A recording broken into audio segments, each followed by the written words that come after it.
Assalamualaikum warahmatullahi wabarakatuh. Perkenalkan, nama saya Intan Sabi Holianti dari Prodi Bahasa dan Sastra Arab. Di sini saya akan menjelaskan tentang fonologi dalam bahasa Indonesia. Langsung saja, menurut Abdul Jair dalam linguistik umum, fonologi dalam bahasa Indonesia dibagi menjadi dua bidang, yaitu fonetik dan fonemik. Contohnya kata pola yang membedakan O dan U pada kata pola. Selanjutnya, fonetik. Fonetik adalah bidang linguistik yang mempelajari bunyi bahasa tanpa memperhatikan apakah bunyi bahasa tersebut mempunyai fungsi sebagai pembeda makna atau tidak. Contohnya, Salma mendapat salam dari Retno.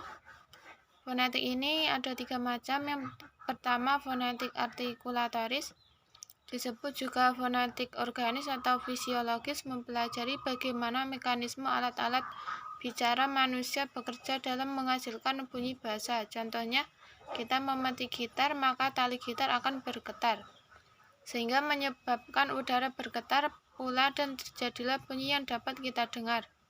Yang kedua, fonetik akustik, mempelajari bunyi bahasa sebagai peristiwa fisik atau fenomena alam. Bunyi-bunyi itu diselidiki frekuensi getarannya, amplitudonya, dan intensitas. Contohnya, apabila kita memetik alat musik gitar, udara akan bergetar dan senar yang dipetik akan mengeluarkan bunyi yang dapat dinikmati keindahannya. Yang ketiga, ada fonetik auditoris, mempelajari bagaimana mekanisme penerimaan bunyi bahasa itu oleh telinga kita. Dari ketiga jenis fonetik ini, yang paling berurusan dengan dunia linguistik adalah fonetik artikulatoris, sebab fonetik inilah yang berkenaan dengan masalah bagaimana bunyi-bunyi bahasa itu dihasilkan atau diucapkan oleh manusia. Yang kedua ada fonemik, adalah penyelidikan mengenai sistem fonem suatu bahasa. Adapun fonem adalah satuan bunyi terkecil yang fungsional atau dapat membedakan makna kata. Fonem dianggap sebagai konsep abstrak yang di dalam penuturan direalisasikan oleh alofon yang sesuai dengan lingkungan tempat hadirnya fonem tersebut. Alofon adalah varian fonem berdasarkan posisi. Grafen adalah satuan terkecil yang distinktif dalam suatu sistem aksara.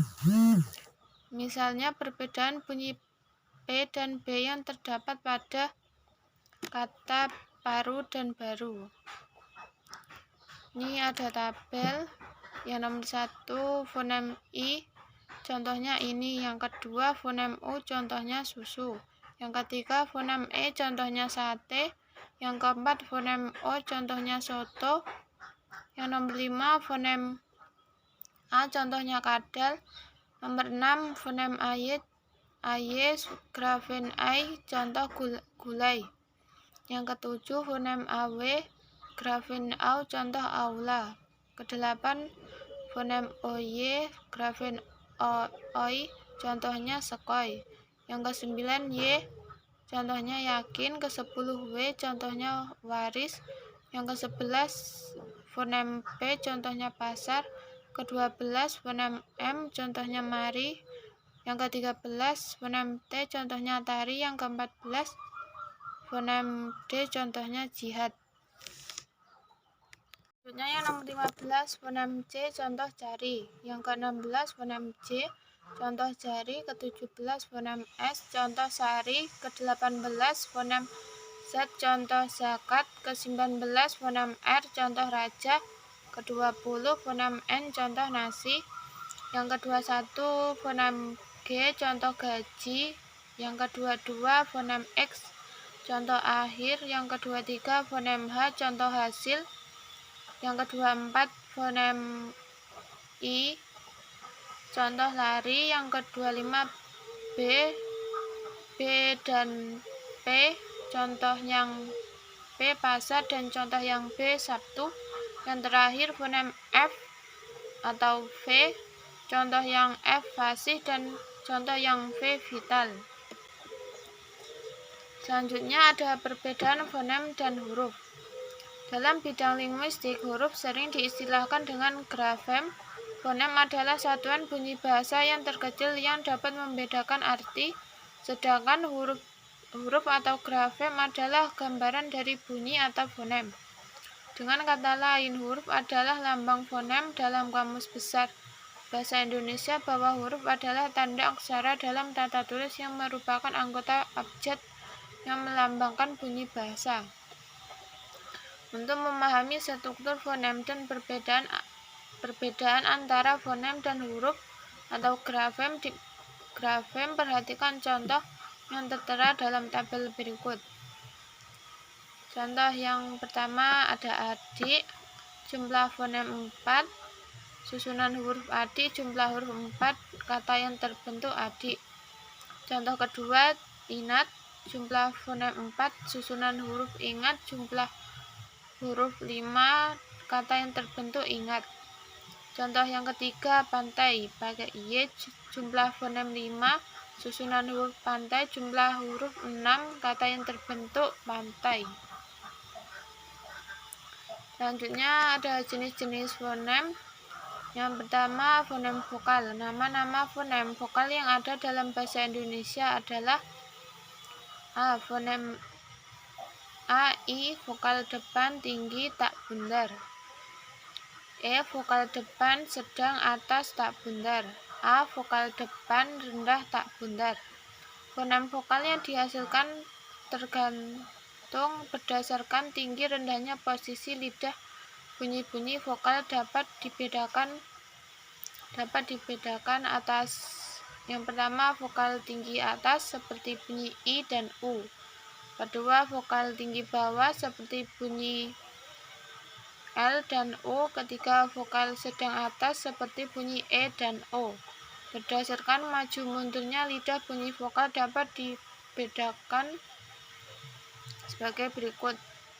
Yang pertama, vokal depan seperti bunyi I, E, A. Yang kedua, vokal belakang seperti bunyi U dan O. Selanjutnya ada fonem diftong. Fonem diftong yang ada dalam bahasa Indonesia adalah fonem diftong AY, diftong AW, diftong OY. Ketiganya dapat dibuktikan dengan pasangan minimal AY, gulai X gula, atau gulai X gula. Kedua, AW, pulau X pula atau pulau X pula. Ketiga, OI, sekoi X seka atau sokoi X seka. Adapun klasifikasi diftong adalah sebagai berikut. Yang pertama, diftong naik terjadi jika vokal yang kedua diucapkan dengan posisi lidah menjadi lebih tinggi daripada yang pertama. Contoh ai, katanya gulai, au pulau, oi sekoi. Yang kedua, diftong turun terjadinya bila vokal kedua diucapkan dengan posisi lebih rendah daripada yang pertama. Dalam bahasa Jawa ada diftong turun. Contohnya UA pada kata muarem sangat puas. UO pada kata luwara sangat sakit. UE pada kata uelek sangat jelek. Yang ketiga, diftong memusat terjadi bila vokal kedua diacu oleh vokal yang lebih tinggi atau vokal yang lebih rendah.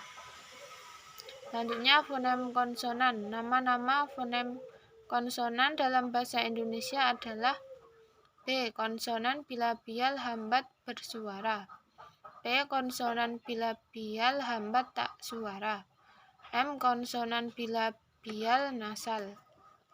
Fonem konsonan dapat digolongkan berdasarkan 4 kriteria, yakni yang pertama, tempat artikulasi, yaitu tempat terjadinya bunyi konsonan atau tempat bertemunya artikulator aktif dan artikulator pasif. Kedua, cara artikulasi, yaitu bagaimana tindakan atau perlakuan terhadap arus udara yang baru keluar dari glotis dalam menghasilkan bunyi konsonan itu.